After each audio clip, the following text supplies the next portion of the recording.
There's a wonderful trend in gardening for bringing nature indoors. So we've seen it with the houseplant boom, the comeback of terrariums, and now tiny tabletop gardens. I'm creating 2 different looks for 2 different spots. A shade-loving combo with lush ferns and a hot, dry-loving combo starring succulents. Now let's get started on our shady design. So I'm using a codicil bonsai pot, but you could use any shallow or small pot for this little garden. I've also filled it with a really good quality potting mix, and the pot has a hole at the bottom so drainage won't be an issue. For a shady design, experiment with ferns in all shades of green to create a tapestry of different hues and textures.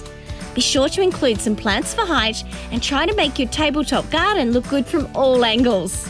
I love the idea of combining ferns with a little bit of moss. So I'm going to put some golden club moss in the mix, just for a little bit of a touch of lime green and gold, and it only grows to a couple of centimetres tall. Now have a bit of fun with a few finishing touches to dress the soil.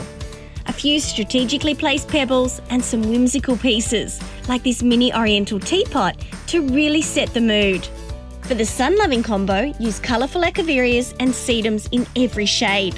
Then top it off with gravel, a piece of driftwood and some old bottles to create a miniature coastal scene.